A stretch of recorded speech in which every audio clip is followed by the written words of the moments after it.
Hey, folks, we're live.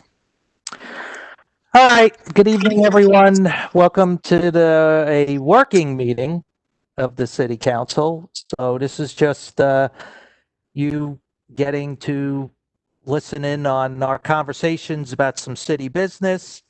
So this is not like a council meeting. There's no voting. It's just us discussing city issues. There's no good and welfare. There's no public input. This is just, like I said, people having the ability to listen in on our, what may be boring sometimes, conversations about city business. So with that, let's get rolling. How about we start with, let's talk about the beach and some of the new procedures we're putting in place, how they're doing, and if we need to be tweaking anything. And that's Mr. McNally? Sure. I know it's not an official city council meeting, but do we still want to do a pledge anyway? I don't believe we did one last time, the last meeting. We normally don't do it at the working meetings. Yeah, Okay. Just making sure we weren't missing something of import. but we will note your patriotic fervor. I appreciate that. So as far as beach update is concerned, we had a meeting on Wednesday with beach/central maintenance, the lifeguards, police department, and recreation center, which combined sort of oversee the core functions of the beach, and discussed a number of items. Among them, though, the key points that we referenced earlier in the week during the regular council meeting was hours of closure. So as it stands right now, 8 p.m. closure of the beach and 9 p.m. closure of the boardwalk. The decision on that is to stand pat. It just becomes, if we relax those or extend them out, we're very much concerned that we're going to end up in the same situation where we were, and it becomes, quite frankly, an additional added expense for the city. So if we clear the beach at 8 o'clock, which everyone is in complete agreement with, in doing that, and even if we looked at potentially keeping the boardwalk open till 10, you then have a situation where right now we're closing the beach at 8 o'clock, and as soon as they're done closing the beach at 8 o'clock, which is basically 9, they get up to the boards and start asking people to leave at 9 o'clock. If we extend that to 10 o'clock, not only do we have additional overtime hours that go into it, but then you have a situation where people are trying to get back onto the beach, and you have a whole hour plus of fighting folks from getting back onto the beach, and you've lost control of it. And we just collectively did not feel that we wanted to run the risk of going back to where we were 3 weeks ago or a month ago, where we had a whole spat of after-hour drownings where we were pulling our resources and putting our people at risk, while frankly to be chasing after people that were doing not the right thing and not the most intelligent thing in the world. Nor do we want to have another situation where we have extremely large parties on the beach of 800, 1,000 people. So we're standing pat on those decisions. So it will remain beach closure at 8 o'clock, boardwalk at 9 o'clock. The other item was biking on the boardwalk. Biking on the boardwalk, we are going to drop the weekend restrictions. So the boardwalk will be open from dusk until 9 o'clock at night, or dawn rather, until 9 o'clock at night, and there will be no restrictions of bikes at any point in time. And that is in no small part because since the next issue of non-residents on the beach, Friday, Saturday, and Sunday, we've not had a massive influx of people on the beach that we had during the period when non-residents were allowed over the weekend. So absent that large population on the boardwalk, there doesn't seem to be a need to prohibit bikes being used throughout the weekend. So as long as the boardwalk is open, bikes are now allowed moving forward, and that's really effective immediately. And the last issue, I guess, actually there's two issues. I don't want to get in trouble with Chief Gillespie again, but the issue of non-residents not being allowed on, or non-resident beach passes neither being sold nor accepted Friday, Saturday, and Sunday, we are staying pat with that. I think as I explained at the council meeting on Tuesday, it's just not, we can't control it. We don't have the parking lot mechanism. It's not a great situation for the city's finances. It's not a great situation for our local businesses' finances. But if we can't control capacity to stay under 50%, quite frankly, the governor has made it very clear that he will shut all operations down, both beach and boardwalk. We can't risk that. We can't risk that for our residents. We can't, just from a health standard standpoint, we can't be taking those risks. So that restriction is going to stay in play as well. And lastly, we did speak about the potential conflict between onshore fishing during beach hours.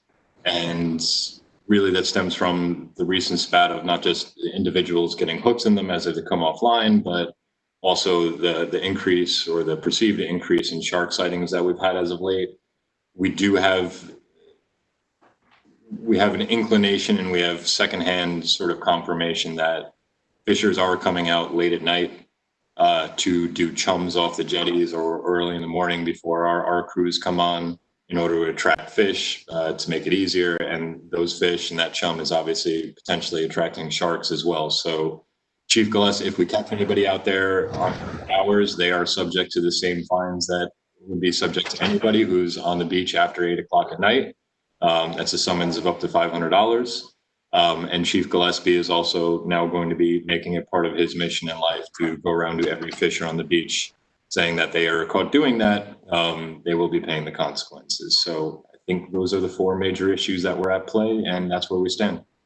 So for the, I guess starting with the last one, the fishing during beach hours, is there anything that needs to be voted on to, if we wanted to limit that in any way, or is that already something that's on the books, or something that's the chief is empowered to make that decision? So, I mean, Chief will be reminding people sternly that is not to be done and that there's a conflict there.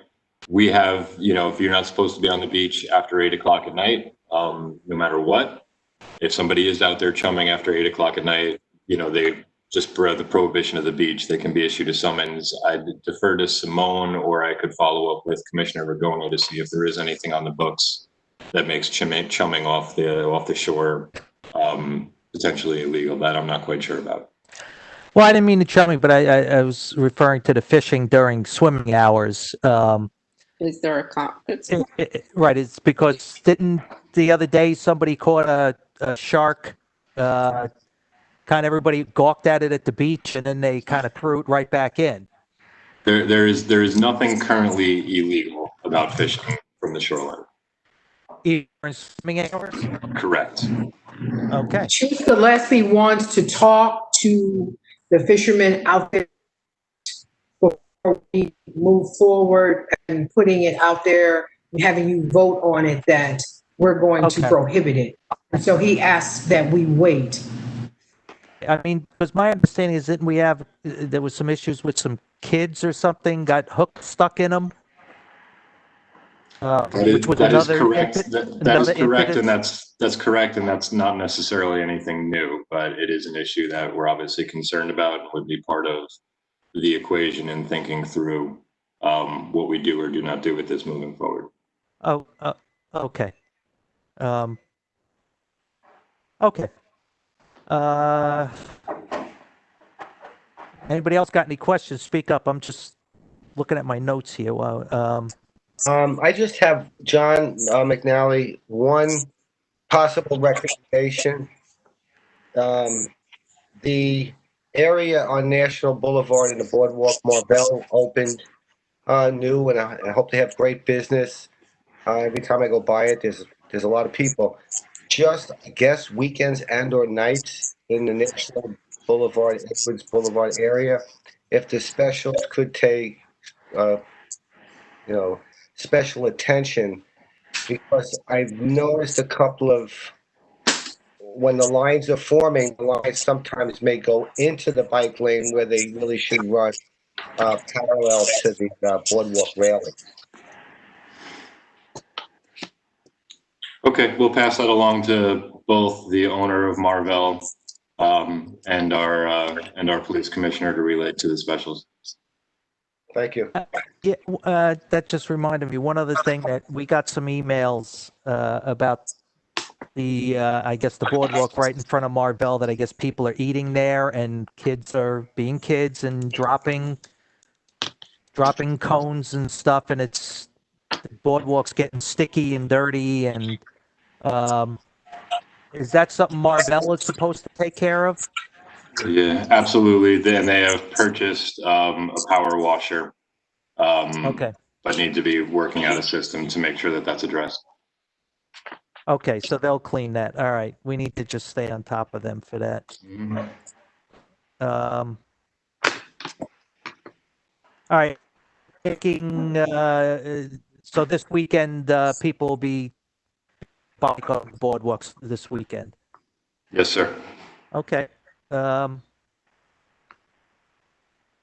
right. Anybody got any other questions or comments at the beach? Well, I'm sure, I'm also afraid of the chief of lifeguards that back to us and let us know what the fishermen say in regard to.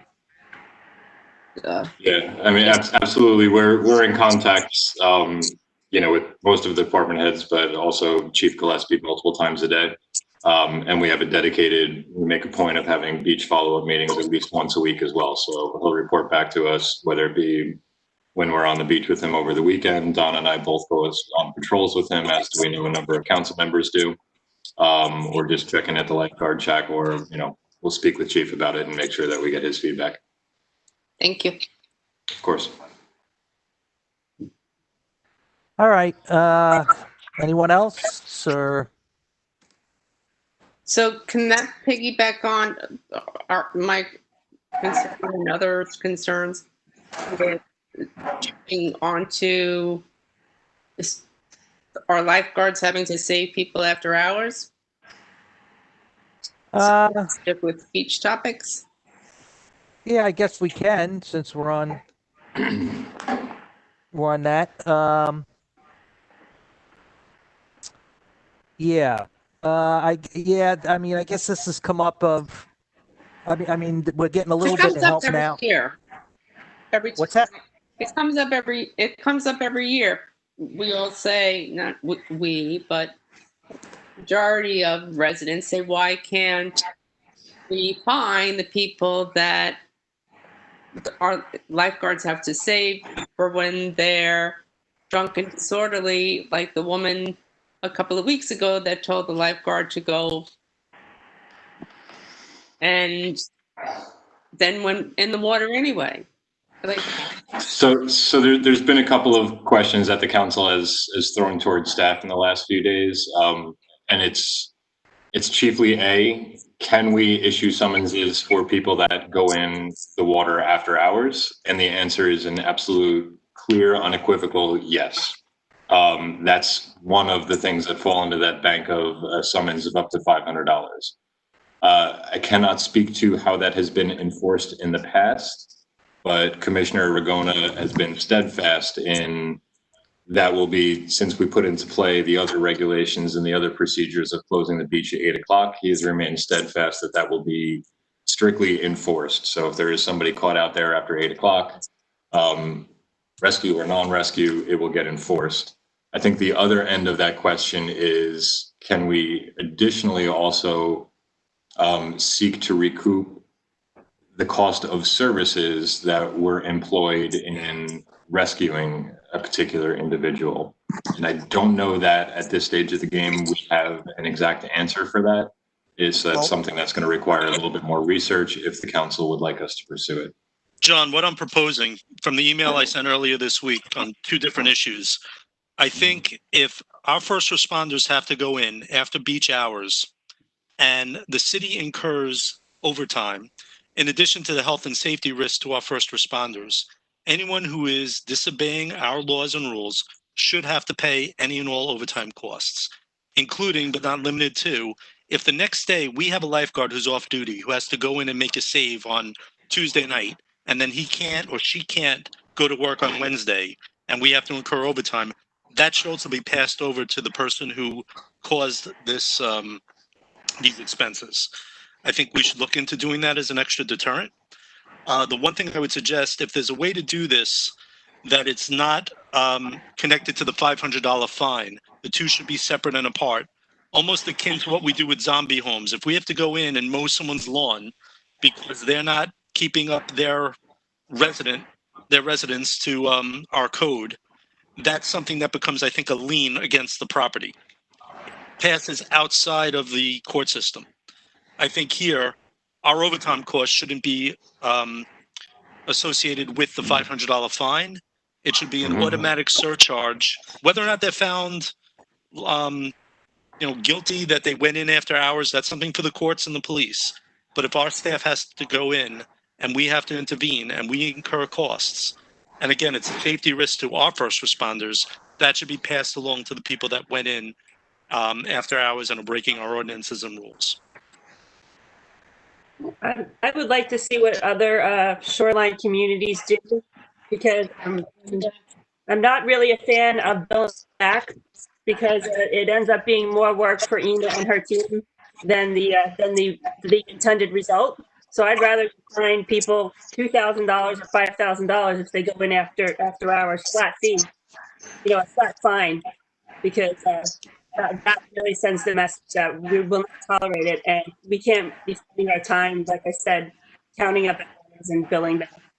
Well, I'm open to any type of formula where they have to pay for the overtime. The concern I have, if we have 20 people who go in and we have to bring in masses of people to rescue, it's still going to be a nightmare billing people. I think whether we do it on a flat rate or we do it on the actual overtime incurred, however it is, it shouldn't be tied to the $500 fine. That's my main thought. Two is separate.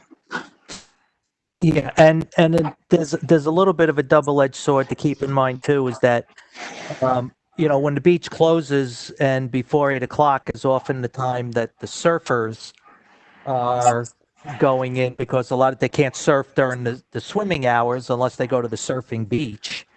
And so often has been the case, the surfers have often been very involved with helping rescue people after hours because they're out in the water. Right. So, that happened when we had, 2 weeks ago, they pulled 21 Mm-hmm. after 6 o'clock that needed to be rescued, and the surfers were part of that. Right. And volunteer firefighters do it. And We have a lot of good volunteer firefighters. Samaritans, but it turns a different corner when we're paying overtime and our staff is at risk.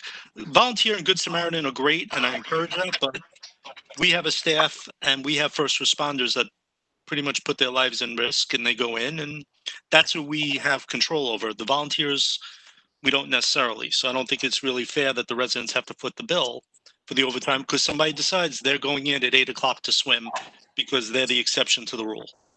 Right. And that one of our firefighters had to go to the hospital because they swallowed a whole lot of salt water rescuing people. Mike Delory, don't we also have a skeleton lifeguard crew that works from 6 to 8 every night? Yes. Yes, they're 6 to 8, and I think weekends you have a larger crew. I think of them on a personal note. If it's a sunny day on a weekend dealing with the water, and then to do 2 more hours it's just, it's a lot of hard work. It's tiring work. It's a long day. But I also, to Scott and Karen, you make very good points, and I was thinking of that. The one part that may be difficult to calculate, and maybe a flat fee, is when you have the volunteer fire department water rescue group that has to go in to assist any type of rescue with the lifeguards. They're volunteers, so it's tough to put a dollar value on their time, so maybe a fee. And I know we're talking about the beach park now, but I know there's instances where they were called to bay rescues. Sometimes just people get in trouble. It's no fault of their own. Sometimes people are basically doing crazy stuff. So, Karen and Scott, you make both good points. I don't know which way to go. Although I believe, yes, something should be done. I think we got to flesh it out and get some more info. It's just Yeah. food for thought right now. Yeah. I think the bay is a little different because we don't have people, the beach closes.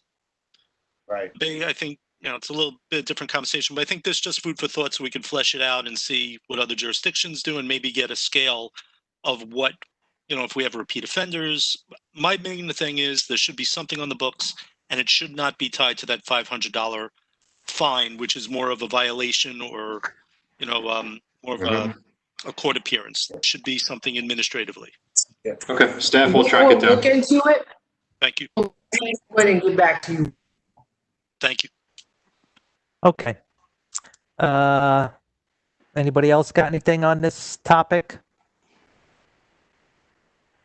All right. How about the garage? We were supposedly getting appraisals on those because I guess a fast food chain was interested in the property. Yes, they were interested in purchasing the property. We received one appraisal and then I asked for a second one. We received the second appraisal. We're in the review process of the two appraisals and we will send the council information so that you could see it, as well as the staff is meeting to, again, determine if we move the garage, what is the cost? What is the cost for moving and rebuilding the garage? So I just wanted to give you an update that both appraisals and now we're in our review stage. Ina will talk about the bond, about the garage. The FEMA bond, Ina? Ina, you're unmuted. Hello? Can you Go ahead. hear me? Yes, go ahead. Okay. Okay. So, Donna, do you want me to talk about bonds in general or just this garage one for now? Talk about the garage and then just talk about the bond in general, the one that we're refinancing our debt. And that is not a new bond. Thanks. Fair enough. Fair enough. Okay. So, when we're saying garage bond, actually what we're referring to is, note that was issued, one of the projects that was issued to finance the rehabilitation of the garage. It was issued a couple of years ago in amount of approximately $492,000. And per discussion with the DPW and John McNally, it was decided that since the city is really looking into a different direction than staying in this location and rehabilitating it, that it was decided to really not to bond for this amount, because I'm going to be talking about it later, that city is going to be converting all its short-term debt into the long-term debt. So it was decided not to convert that note into the long-term debt and instead pay down principal with it. So that's basically it. We borrowed money, we're giving it back. So, Ina, just so I understand, so the bond was authorized, but the money was not actually borrowed? It was just authorized Borrowed to be short time. Every short-term note has to be either repaid within a certain amount of time, right, or converted into a long-term debt. well, I'm referring to the garage one. That's this same Yes. thing. Okay. So Yes. we did actually borrow the money then? We borrowed money. We did borrow money, but okay. we're not borrowing it long-term. We borrowed it, we sat on it for a few years, and we're giving it back. Yeah. Okay. Plus interest, of course. Plus interest, of course. Yeah. We have to pay interest when we borrow. they I'm wouldn't aware of let that. us just, yeah, they wouldn't let us borrow otherwise. So, but it's a responsible thing to review all the projects and see the ones that are not going forward, and just not borrow for it long term. So it's a good timing for this decision, and we're just gonna pay down the principal, and we'll stop obviously paying interest on it. So just out of curiosity, and I know you weren't here at that time, but do we know if they weren't sure they were going to do the work, why did they even borrow the money? Yeah, that I do not know. That I can tell you. So I can say this was a FEMA grant related to Sandy, and they were going to do a lot of repairs to essentially the flooring of it. You know, Commissioner Miranda's not on the call. He would obviously get into a lot more granular details than I am able to, but it was essentially fixing the flooring, making it more sustainable in terms of flooding, and addressing some of the damage that happened to the facility just in the storm. So it was borrowed for. It would have been reimbursed had we expended it, but to date we just have $500,000 that we're paying interest on, and not utilizing it. So if the city is considering divesting itself of the property and moving a garage somewhere else, we're at a point where it's not likely that we are going to move forward with investing this kind of money in a project where the next user is just going to demolish the facility anyway. So it's not an enhanced benefit in terms of value of the property standpoint. So rather than continuing to pay interest, just give the $500,000 back. And it does not preclude the city council from, if things go sideways or plans change and they decide that we do want to invest this money, they're leaving the work order open with FEMA. We're not closing it out. And the city council could in the future decide to borrow again for this project, and we're still in the same spot. But I pay interest on things now when we don't need to. This is a prime example of borrowing money when you don't need to borrow money. When we go out for any bonds in the future for new money, we have to have projects in hand and ready to go. We're not just going to borrow, or the guidelines will say you just can't borrow because you think this is what we're going to do if it is not on the timeline. So to answer your question, Mr. Bendo, they probably maybe have thought that in a year or two they would work on it. However, that is not a reason to borrow money and pay interest on it. Yeah, why pay interest for a couple of years if you're just going to sit on it? That doesn't make sense. Donna, John, and Ina, this is exactly the type of long-term strategic thinking that a professional governmental staff is expected to do. I am extremely pleased that you have decided to return this money. And again, it's just a testament to the level of excellence of the staff that I'm seeing in meeting after meeting, from hearing the department head reports the other day to a decision like this. This is serving the residents. So I'm really pleased and very, very grateful. So thank you. I totally agree with you. And thank you for bringing it to everyone's attention that you don't suspend it. Okay.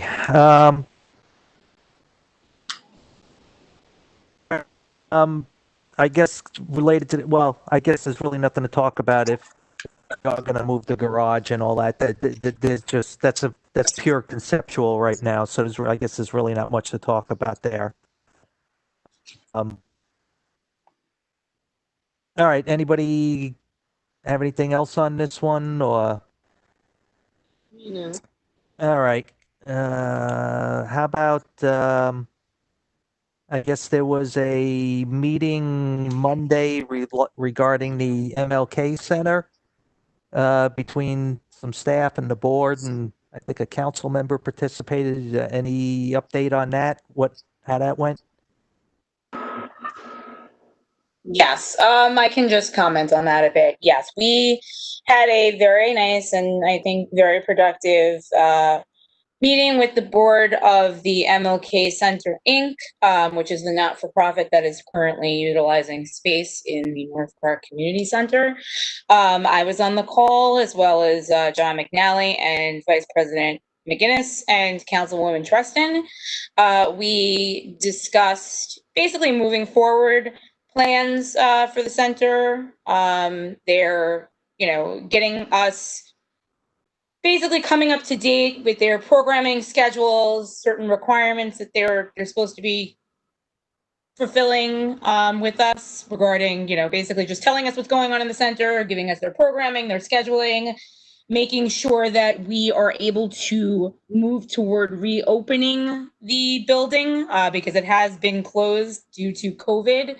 So they need to get their site safety plans in order for them to actually reopen. So, talk to them about working on that, moving forward with that. Also, the possibility of an RFP for additional services and moving forward with an updated lease agreement. So I think it went well.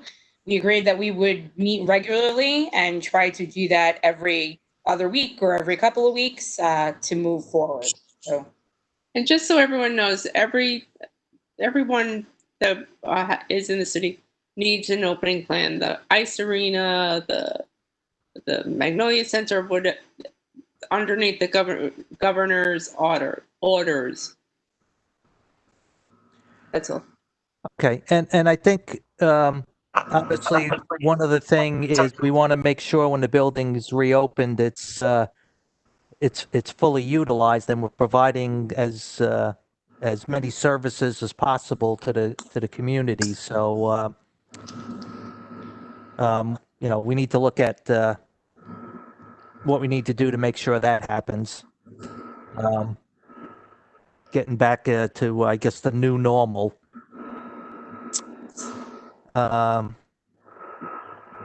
right. Anybody got any questions about this or anything? President, Bill, I just couldn't hear the attendees. I thought Simone had said herself, McNally. I lost the last. With the attendees. Yes. Vice President McGinnis and Councilwoman Treston, as well as the board. All of the board members, to my knowledge, except for their legal advisor, were present. Oh, okay. So there are board members that were present of the MLK Center Inc. Yes. Okay. That's all I had. I just couldn't hear it. Okay. All right. If that was it, let's see. What else do we? I guess Ina, you may as well go back to you since you said there was some other bond stuff to discuss about the refinancing. So why don't we talk about that? Sure. So as I mentioned before, when the city needs to finance projects, capital projects, what we do, we borrow short term. With bond anticipation notes. The notes usually to mature in a year, and they can be refinanced for up to 3 years.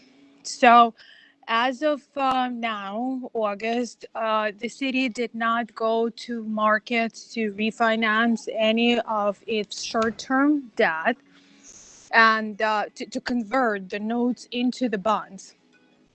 City didn't do it for about 3 years now, so now is the time to go to market. And I don't know if you recall, probably back in February we were talking about doing that, but every time you issue bonds, our credit rating agency reviews our credit rating. And that would have been back in December and January, and it was decided that it was not a very advantageous time for the city to convert any of its debt to long-term debt because the city's management situation was very unstable, and that's at 33% of the rating. So as of now, our rating is Baa2. It was just reaffirmed by Moody's, and actually it's pretty dismal rating, but that being said, the fact that we were not downgraded during the time when the general, federal, state, and local economies are in such a bad shape, that's really talks to that's a positive. That's a positive um, news for us. So hopefully next time that we are talking to Moody's, we can actually improve our rating, at least to the stable outlook. Right now we have a negative outlook still, but that's to be expected, again, given the times that we're living in. So we did not convert that to long-term debt in February because we were not sure of the rating and didn't want to have a downgrade. And now is the time to convert.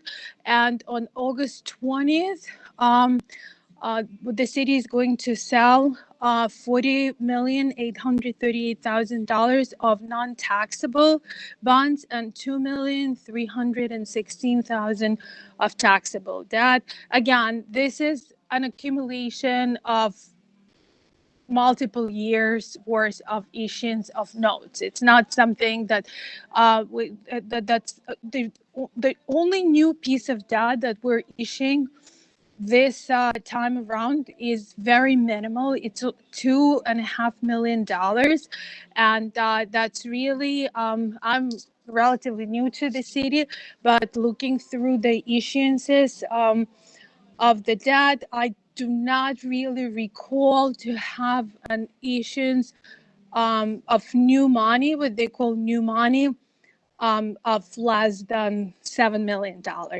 So we're at $2.5 million. The debt, as I said, is going to sell on August 20th, and we are planning to close on Thursday, the 3rd of September.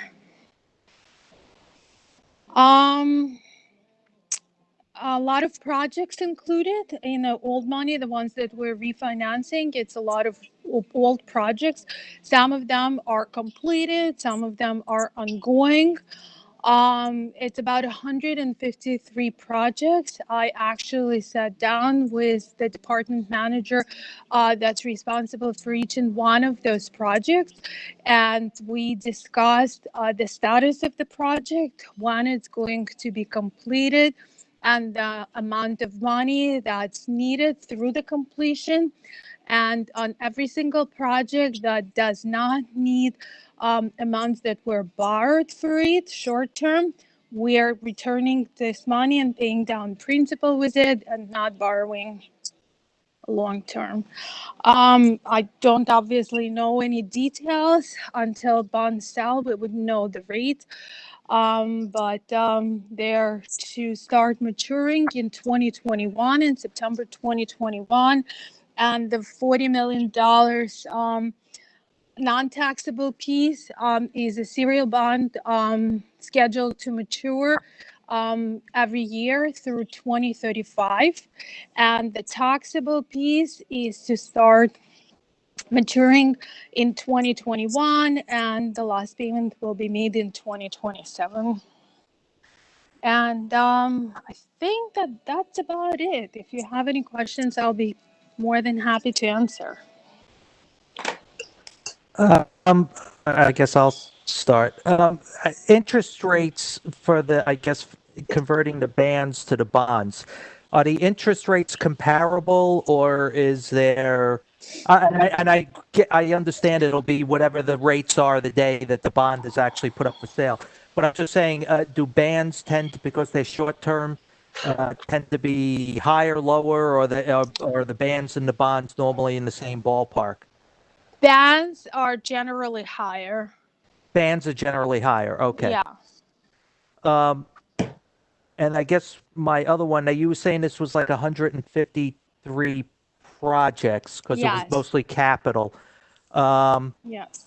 but one thing I guess we kind of discovered this year in doing the budget is that the city around 2012 started putting what should have been operational items and purchases into the capital budget, which they should not have been doing. So are there things in this that should have been operational expenses? In other words, I guess what I'm getting at, are we now going to pay, well, let's say we bought, I don't know, a truck, whatever, or a police car Yep. that probably should have, that it maybe has a 5 or 6 year life expectancy, but now we're going to be paying it off over 15 years because we're now didn't pay it off as a ban. I mean, is there a bunch of that in here where we're going to be paying for stuff that is no longer useful to the city, but we're still paying for it because of the way it was purchased? Okay, so couple of things. First of all, a lot of those projects that we are now converting to bonds using this current philosophy, right? And not putting items less than, let's say, $100,000, even with the longer useful lives into capital plan, and not borrowing for that. You wouldn't. You would see a lot of the projects in that bond issuance that do not comply with that philosophy. So that being said, we a lot of those projects, a lot of those purchases do have longer, even though the amount could be small, they tend to have longer useful lives. And definitely, as I said, we're using a different approach, and we're at about, right now we're at about 33% of what borrowing for new money, compared to what was usually borrowed. So, John, one of the things is that any monies, say for example, when I looked at the list, there were monies borrowed for items for $5,000, $10,000, which should have been operating. So when we make our first payments toward the bond, those small items have to be paid off first. Because if you had an item like a truck or say a computer and you bought it and the lifespan of it is 4 or 5 years, it's taken us 3 years to get to this point. Well, you paid 3 years worth of interest. So the very first payment we make on the bond has to pay that computer off. So yes, to answer your question, in the past, when the operating budgets, for whatever reason they needed to balance, they moved a lot of small items to capital and monies were borrowed. And that's why we are working with CMA to come up with a capital budget policy so that only things at a certain threshold can be borrowed. Okay. Yeah, I mean, look, I mean, what's done is done. All we can do now is clean up the mess. But I guess we just need to be conscious going forward that we're not taking 30 years to pay off something with a life expectancy of 5 years. That just doesn't make sense for the taxpayers.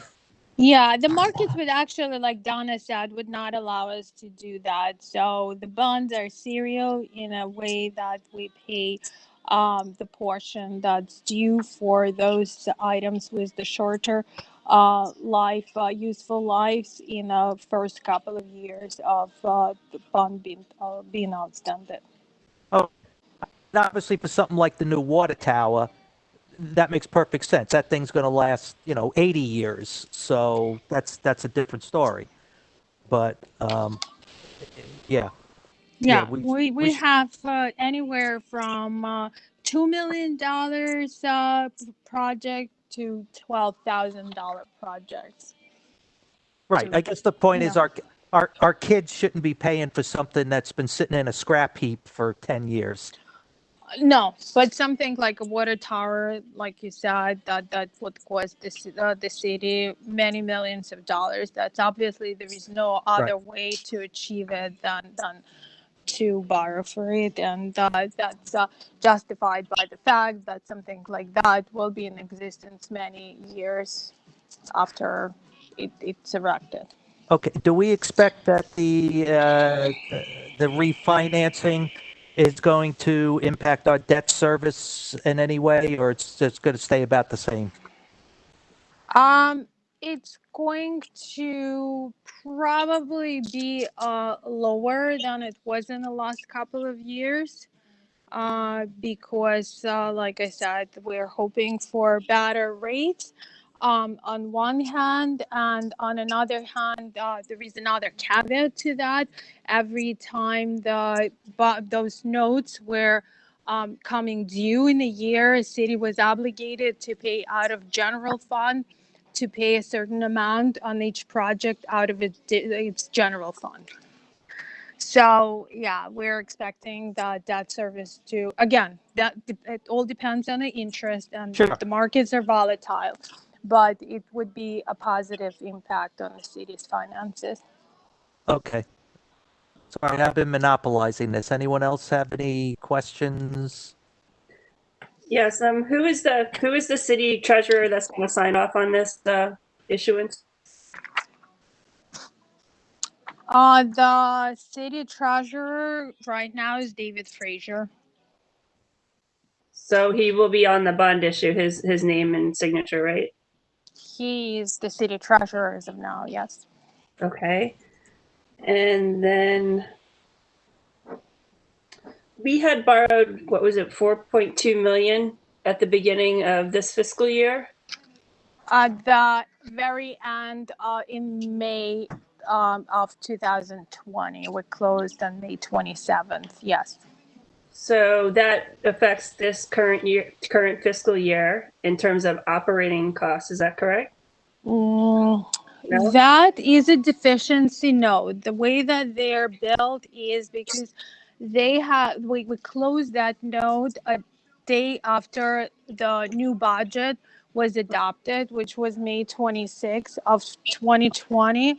That note actually matures on becomes due on May 27th of 2021.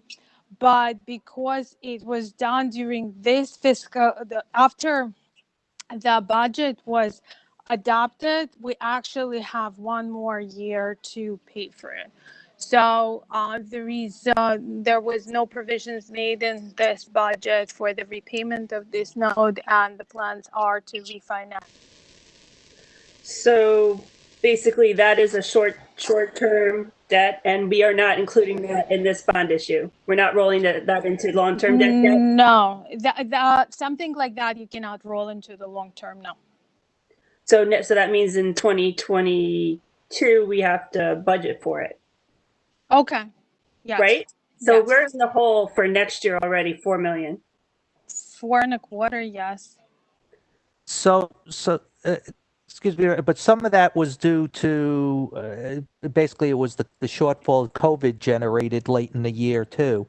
Yes, it was. So if we get well, not from FEMA necessarily, but if we get COVID reimbursements, because we have been tracking that, because some stuff will be eligible for reimbursements, would that be applied to that note to pay down the principal? So that everything and anything can be applied to repayment of this note. The reason that we had to borrow was because it was really not on the extraordinary expenses associated with the COVID, but it's really the loss of revenue. And the city is not going to get reimbursed for the loss of revenue. But whatever we're gonna get from from the government for the reimbursement of expenses associated with this, yes. But Okay. We can apply towards the reimbursement, but that's really minimal. It's maybe $500,000. Right. So that wouldn't artificially lower this year's expenses. We would really separate that and put it towards the deficiency note? Or would you just let it hit the bottom line this year and artificially lower expenses?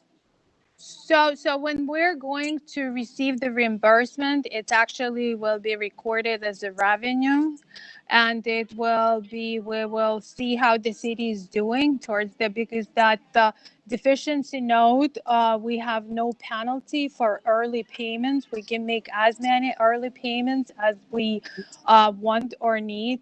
So we will evaluate the city's financial status maybe in the next couple of months, and we'll decide if we have any access resources beyond what's in a budget and what's in the cash flows that we can utilize towards paying down that debt. It will not artificially lower expenses, no. It'll artificially increase revenues. It will artificially increase revenues, yes. Okay. All right. And then has the New York State Comptroller's Office reviewed this proposal at all? Sorry, say it again. What do you mean?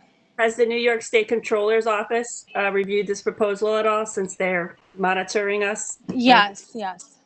And okay, also, I've noticed that I had to go research these bond issuances in the past on my own, and it was something that was accessible to the public. I would like to make sure that even if the council chooses not to read it, that they receive PDFs or printed copies of the 500 pages or however many pages the actual issuance is. Because I will make an effort to put whatever I have in electronic format, and now all of this come to me in electronic format. I will make sure that everything is posted on the city's website. Okay, because it can't. And Karen, we can send a copy once we get the final. I've been in the meetings and I've been reading the POSs, and we've had, I think we're on either our third or fourth draft. So Dave is the treasurer. I have been reading the POSs and working with Ina to make sure everything is correct in it. And so again, once we get the final draft, then we'll send it to you all, and then you can read all the pages and we'll post it. Because it really talks about the fiscal state of the city at this point in time. So if anybody wants to know the state of the fiscal state of the city, anyone in the public can read it because it's available. That's it. That's all, Karen. I have just a couple of questions, Karen. You asked a couple that I was going to ask. Thank you very much. Ina, thank you for your a lot of hard work on this. Thank you. You had mentioned it's about 153 projects. At one point we were thinking about a software tracking module to better track these types of projects. Have we gone forward with that software? I think we were hopeful to get some type of grant funded project for that. I don't know. But I remember that as well, Mike. It was. Yeah, it became difficult because like projects like this are multi-year. Could be 3 years useful life, 5, 50, like John Bender said, they could be 80 for a water tower. So the start and the stop of a project, you don't really know where you are in a certain, are we 10%, are we 80%?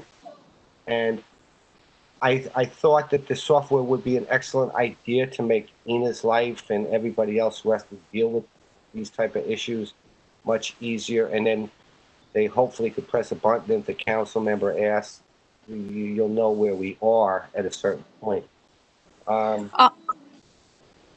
Mike, that's actually, I'm sorry, you're not done. No, no, questioning. you can answer. I have like 3 or 4 more, but if you can answer that one, and that'd be great. So that's an excellent question. There are a couple of solutions that I know of that put together all these um, bond issuances and that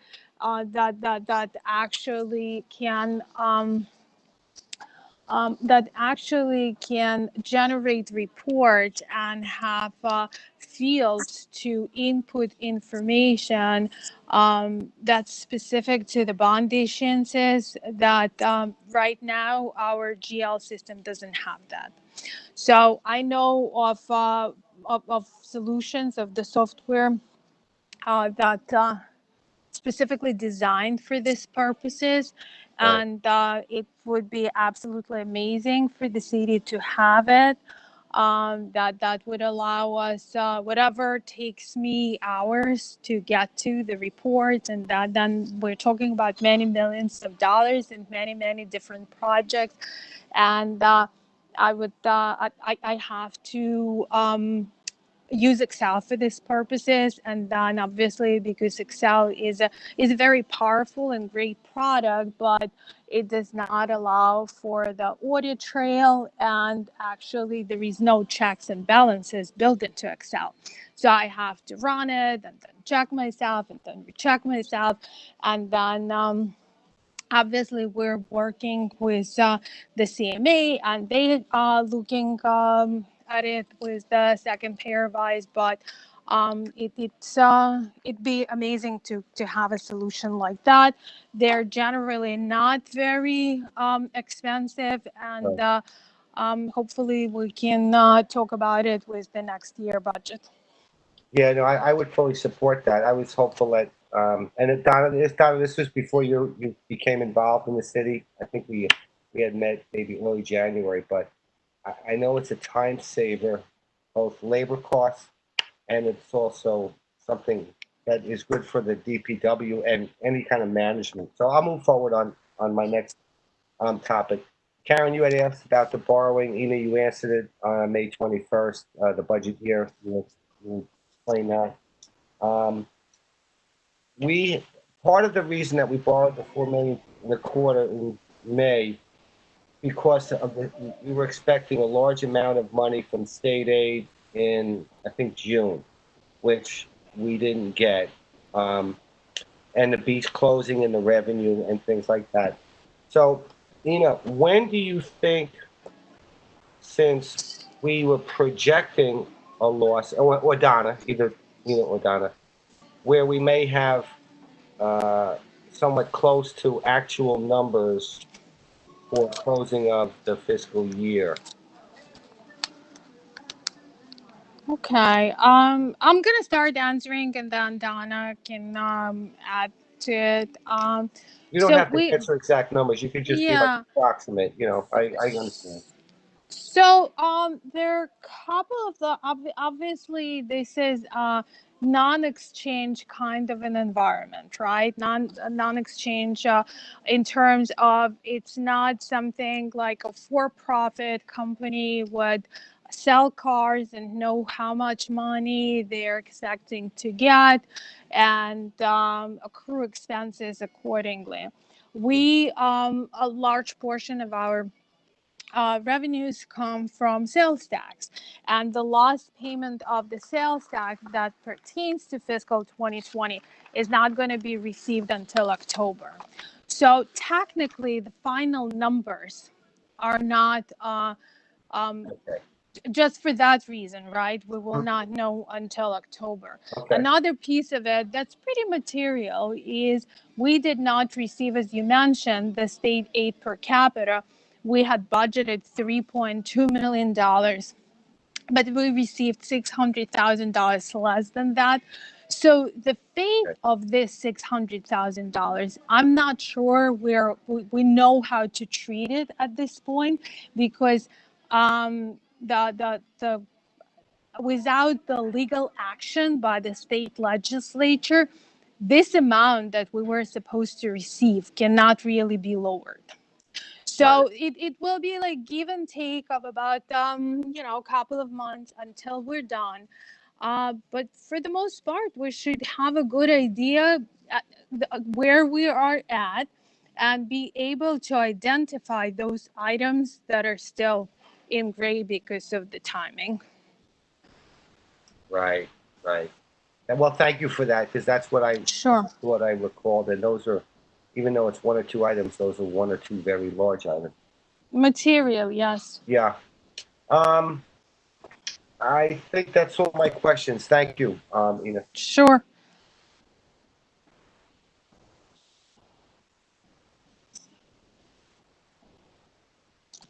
Any Okay. other questions? No, thank you very much, Ina. Thank you. Yeah, thanks.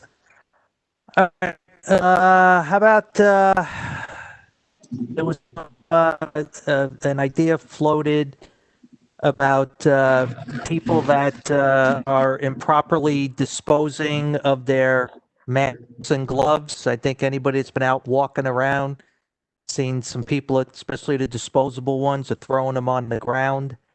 I don't know, Scott, if you want to talk about it a little. Yeah, currently we have 2 different sections on the book. Section 12.1, which is improper disposal of refuse, and 12.2, which is hospital and medical laboratory waste. I think we need to come up with something. The gloves and masks, I think, fall somewhere in between. They're a little more, important to discard properly than regular refuse, but I don't know if we want to raise it to the level of hospital and medical waste, which I believe sometimes needs an actual medical waste container, if you've seen them in the doctor's offices. So I think we should talk, again, just food for thought, talk about some type of modification where discarding gloves and masks, higher fine, maybe not to the level of medical waste, but we need to deter people throwing them on the street. We need to encourage proper disposal. A lot of those could lead to infection. Regardless of your position on whether or not you should be wearing a mask, if you're disposing of masks and gloves, we need to direct how it has to be done and then enforce a way to make sure people are doing it. So I think we got to revisit those 2 sections and see if we can carve out something in between, much like we've done with plastic bags, with latex balloons. I think we should, not now, but we should sit down with Corp Counsel and figure out a way that we can heighten this as a deterrent. So that was the only suggestion I had. The team and I will definitely get together and look at those sections and then come up with something for you all to review. Thank you. Thank you. All right. Anybody have any other discussion on that topic? All right. How about we circle back to, because we've talked about this at previous meetings and stuff, the boards and commissions and where we are in those. COVID kind of brought some of that to a standstill, but might be time to look at that again, I guess, because we put out some, I guess some people had put in applications to be on some of them. So where are we with that? I received all, as of today, I have received all of the applications and the entire list for every board and every commission with the dates that people will, their expiration date of being on the board or the commission. And we are starting tomorrow, actually looking at them and looking at the resumes to see which commission they want to be on, to see if we need to put back out that we still need additional people. So I received that earlier today, and we're going to start working on it tomorrow. I don't feel that we've had given the residents an adequate opportunity to learn about each of the boards or apply. Yeah, is that something that we could we should be able to bring up before? I don't know. I think we should use a city email explaining, just like the messages that have gone out for the beach or whatnot. Because if we really want to be an inclusive council, we've got to get new people into this process, not the same folks that we all know and love, but we've got to get some new faces. And these are our future leaders of Long Beach. So I really want to see some new blood and see and open up the gates as wide as we can. Yeah, and also, Oh, Donna, What I was going to say, what we can do is post the description of every council or board or commission on the website, and then just have one general, if you would like to apply, how you should apply, so that people can look at it. Okay. yeah, Donna, I know back in January or February, early February, quite a few people did apply for different things. So I guess there was a demand or an urge, and they did. But then COVID hit, and then obviously it changed, and it's almost 6 months later. So I know in the interim, the people that did submit interest in serving on a board, I don't know, because they asked me where we are on it. Are there going to be an interview? What's the process? I said, I really don't know. Once we get to that point, you'll be contacted. So there could be other people that may have an interest in serving. So I would support some kind of notice out there, just as a reminder, maybe a city website or whatever avenue you would decide that just to re-energize the interest. I'm also just not clear. We had 14 inactive boards and commissions when we spoke in January or February, based upon, I think Mr. Barrios had done some research, or Mr. Kalminski had done some research on that. So I don't even know what boards we're talking about, or commissions. Currently, I'm still listed on a board that hasn't met, and I sent a former city manager a fine letter at one time. So I still feel, it definitely needs to be addressed. And this is this where we should hash this stuff out on how it should be done? I know, I would think that, first of all, I need to look, like I said, I just got the information yesterday. So I need to look to see what the information says before we sit down to try to hash it out, and see where we have our shortfalls, see where we have people that terms are expiring, see what commissions have not been viable, are they still viable? And then we come back to the council, and then talk about it. Yes. Yeah, that's definitely fair. Thank you.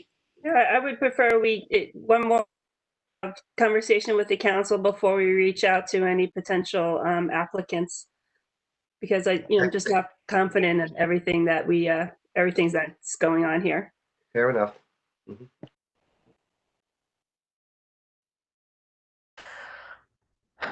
All right. Anybody got anything else on this? I'm sorry, Karen, what do you mean what are you not confident in? I apologize for that term. That was not the proper language to use, Donna. So I apologize for that. My bad. No worries. My bad. I just want to understand before we start talking about contacting people, we have to sit down and talk about the people, because I don't even know if everybody submitted a resume or if they just submitted a name, because I just got the phone. So I agree with you on that point, but I want to even take it a step back further. I don't want to talk names till I understand the purpose and objectives of the boards and commissions, because there are at least a dozen that are inactive, and there are some that are active and maybe don't have a charter, a small charter, like explaining what each board and commission is. So I think we have to go back to square one.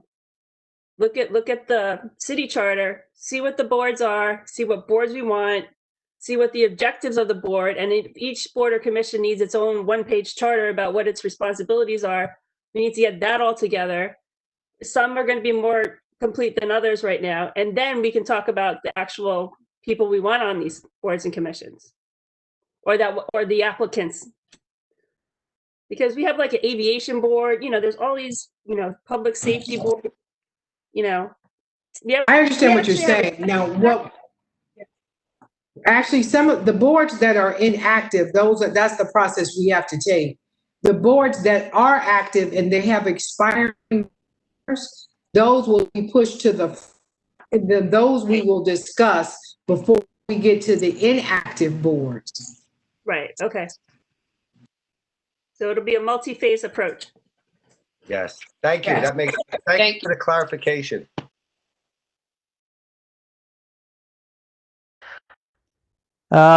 Okay, anybody else got anything on this one? I think that's about it. What we really needed to get to tonight. So, all right. That went pretty quick. That wasn't too painful. All right. Well, like I said, folks, in the beginning, there's no good and welfare type thing during these. This is just you guys listening to us having our conversations about some city issues. So appreciate you joining us. If you hope you found it as exciting as we did. I'm saying that tongue in cheek to some degree, but and just a reminder, there's a city council meeting on Tuesday at 7. And I'll save Liz the trouble of saying it. Make sure you do your census. And Thank you very much. And look both ways before you cross the street and all that other good stuff. So, and I'm enjoy. very happy that the boardwalk bicycling will be returned to normal hours for everyone. Yeah, well, we'll see how it. Saturday, right now, Saturday's supposed to be a nice day. Right now, Sunday's looking ugly weather-wise, but we'll see. But yeah, we'll see how it works. We're inching our way back to normal. We're inching our way back to adapting to a new normal. Well, whatever the new normal is, yeah. So, all right. Well, thanks, folks, and I guess we'll talk to you on Tuesday again. So, have a good night. Good night.